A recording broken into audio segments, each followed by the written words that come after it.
stage is set for a big game in one of the most passionate hockey countries in the world. It's not the hockey Canadians are used to, but one that is even more popular. A capacity crowd fills the stadium here in Malaysia, where field hockey, more commonly known as just hockey, reigns supreme.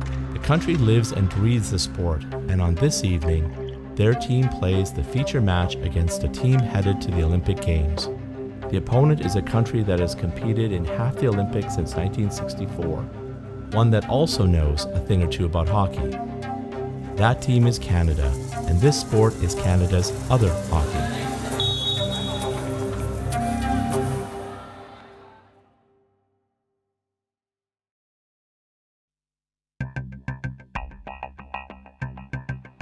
In Malaysia, like in many other nations around the world, hockey comes first.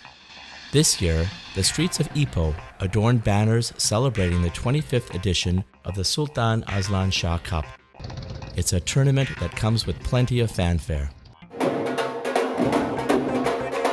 Outside of the Olympics and the World Cup, this competition is one of the most prestigious in the sport's annual rotation.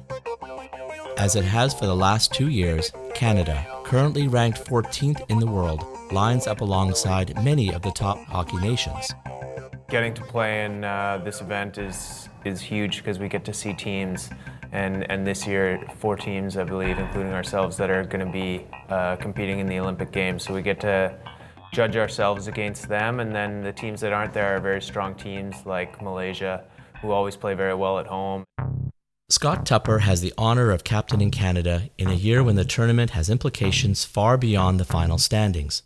Tupper and his Canadian teammates are one of 12 teams headed to the 2016 Olympic Games in Rio, Brazil, after a dramatic path to qualification. If he scores this, they're there, and he's done it! Canada have beaten the Black Sticks! At the center of it all was goalkeeper David Carter. On the shoulders of a standout performance, in which he stopped 7 of 14 shots in a penalty shootout, the Canadians beat 7th-ranked New Zealand to punch their ticket to the Olympics. For his efforts, Carter was a nominee for Goalkeeper of the Year internationally at the end of 2015. I didn't start playing the sport full-time until I was 19, so growing up I can imagine myself being named player of a tournament of a field hockey tournament. And I played ice hockey, soccer, rugby, baseball, all those sports growing up. Picked up field hockey real late, but I just kind of grew to love the sport. And to have the individual success on top of the team success is a bonus. As is true in many team sports, success is the sum of many parts. And Carter is not the only Canadian player who received international attention on the road to Rio. Well, Pearson will celebrate. After a successful year in the red and white, veteran midfielder Mark Pearson was chosen to play in the Hockey India League early in 2016. And there's massive stadiums, 10, 15, 20,000 seat stadiums, and I was fortunate enough to play in that league, and there was one place we showed up 90 minutes before the game, and the crowd was already completely full with 10,000 people there because they knew if they showed up any later they weren't going to get a seat. So the sport's obviously afforded me an opportunity to play in a lot of different countries, and I love playing at home, but it's certainly a massive deal elsewhere. In its 4 years, Pearson is the first Canadian to play in the league, which features many of the world's top players. It's just another example of hockey's popularity worldwide, and Canada starting to make its mark. It's not only a personal honor, but it's just a reflection of how well our team did last year. In the same vein as Suki and Carter getting nominated for individual awards, I think it just reflects, hockey around the world taking notice of the Canadian guys, and it's just a nice reward at the end of the day. So, I hope that I've opened up the door for more players, and I hope that, when the draft gets redone in 18 months from now, I hope there'll be a couple more of my teammates over there.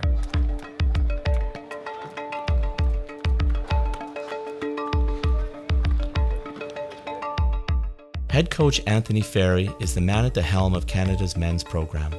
A native of Australia, which is home to the world's #1 men's hockey team, Ferry has brought Canada back into the upper echelon of the sport after the team missed out on an Olympic qualification in 2012. There's a real importance to it, and I think the importance goes further than just this group. What it does is it allows the groups underneath, so your junior groups, to know that the Olympics is there. It's a tangible goal to make, and it's something that's really important for the growth of hockey in Canada. While the sport is among the 3 most popular worldwide, back home in Canada, field hockey is a relative unknown among the masses. I certainly think the gap can be closed, and if we're strategic about how we're able to get guys playing the game, then we can certainly look to close that gap. At the moment, it's a bit of away from places like Australia and Europe, but it's certainly something that we're working towards, and we've already found we've got greater numbers in our junior program, we've got greater numbers in our senior program, and if we're able to continue to do that long term, it's in a pretty good place. Success at the upcoming Olympics would accelerate that process, and that's a fact not lost on the Canadian players. We are a smaller sport, and that's okay for now. We're hoping we can change people's mind. I think people would be surprised to know that Canada has somewhat consistently competed in the Olympic Games. And then us as players, that's a burden we gladly take on, trying to expose people to the sport, trying to make ourselves and our sport more relevant, and trying to show people how fantastic it is, and hopefully boost the profile by playing well. There's a mantra, there's a saying that I sort of believe in, and that's to leave the jersey in a better place when you're done with it. And I think everyone on the Canadian team sort of recognizes that and realizes that we not only have a big legacy to live up to, but we've got to write our own history, and we've got to improve the sport and make the sport bigger and just grow the sport that I love. Yeah, I think for Canadians to get on board with field hockey, Canada's other hockey, we have to see some international success in major events. So I mean, it was big for us to get the silver medal at the Pan Ams, and it was big for us to qualify for the Olympics. But that kind of satisfies that niche group of field hockey fans, and they're excited to see that. But the Canadian public wants results at the Olympic Games. So I feel if we can do something special there, we'll catch on.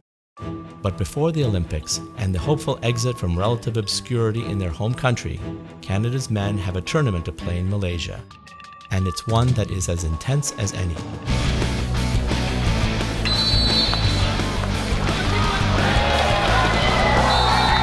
We're down, we need to lift each other up, all right? Here it is, push!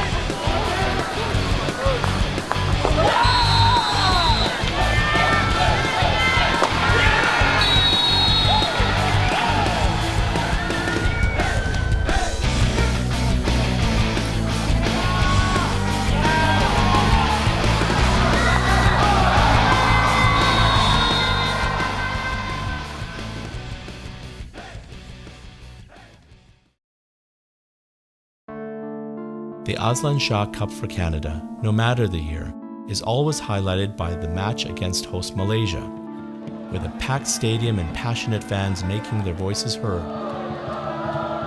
The atmosphere is hostile, just the way the Canadians like it. In this year's matchup, Canada was first on the board, thanks to Captain Tupper's dreaded drag flick.